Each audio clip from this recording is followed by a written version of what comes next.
Hey guys, welcome back to the channel. Today I'm finally making the first video in my goalie tips series for NHL 21. I've wanted to make this sort of video for a while, but it took myself a bit to figure out the position a little more. I've made this sort of video in the past, but a lot has changed in the game since my last tips video. I've played in the NHL as well as the AHL in the LGPSN League, as well as participated in a few buy-in leagues and some prize pool tournaments as a goalie for about 7 years now. I feel as though I'm qualified to make this type of video, but I encourage other goalies to let me know their thoughts in the comments below. Anyways, in this video, I'm just going to go over the settings you should be using while playing, as well as the basics you need to know to be successful. So, first up, for your settings, head on over to controller settings. Head down to the goalie settings section and copy the settings I have on screen. For goalie controls, you want this set to default because it's naturally the best for the way you hold your controller. It puts the butterfly button on the R2 or RT button and post hugging on L1 or LB. There are different control schemes, however, if you're new to the position or just don't have enough experience yet, just stick to default. For goalie precision default, this is going to make your goalie shuffle side to side as opposed to the default setting, which is just a wide T push. This setting is a must unless you want to hold the precision button all game long. For goalie covers and sweeps, just leave them to auto and on, as this will make your goalie cover it if the puck is near you. Now, heading over to the audio and visual settings, you mainly want to fix what you use as your goalie camera. In my opinion, there are only 3 viable options for your camera setting, which are overhead, high, and fixed. Overhead is a great option if you're a skater transitioning to goalie, or you struggle to track the play and have bad tunnel vision. Out of the 3, it's definitely the most comfortable feeling, as it gives you a view of the entire zone, as well as just feels natural, especially if you play skater as well. The only issue I have with the overhead camera is it's super easy to lose your angle on the shooter. You'll find that this is probably the camera view where you'll let in the most snipes, because it's easy to get even a little bit out of position.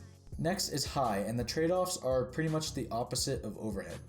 With the high camera, you have an excellent view of your angles, yet you can't see the entire zone, which can be costly. When the puck is in either corner, the camera pans and leaves the slot out of view, which is where a lot of teams like to park someone for a cross crease. Lastly, the fixed camera is the best of both worlds in my opinion. You can see almost the entire offensive zone, while being able to keep a watch on your angles. The only downside is how awkward the camera looks, as it's super easy to lose the puck in the slot. Personally, I use the fixed camera, but overhead is also a great option. So, with the settings out of the way, I want to talk about the basics of actually playing in net. First things first, do not, under any circumstances, touch any of the desperation saves. I know a lot of you newer goalies think that you have to stack the pads or dive for every cross crease, but you don't. You have a better chance of making the save if you just stay standing on your feet. If you miss a save when you go for a flashy dive, either you would have saved it on your feet, or you had no chance at saving it in the first place. Now, for the Dirty Bird animation, I do use this sometimes, but really only on breakaways or sneaky cross creases. Now, the way you make efficient saves is making sure you're properly watching your angles and getting your feet set before the shot. If you're moving even just a little bit when the player shoots, your goalie will get stuck in an animation where they keep sliding to that direction.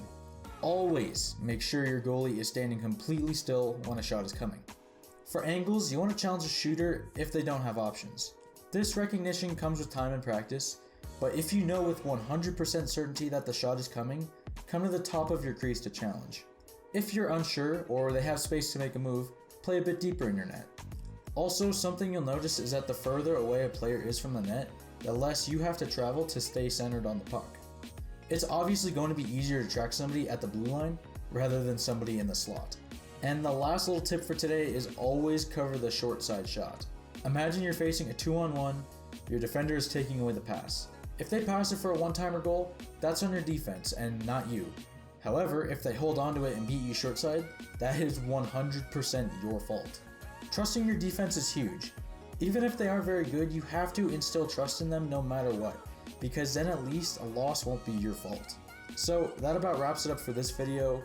Sorry this was so short, but like I said, I plan on doing more of these in the future for more specific parts of goalie. If you have any suggestions or what you want to see on my channel next, feel free to drop a comment below.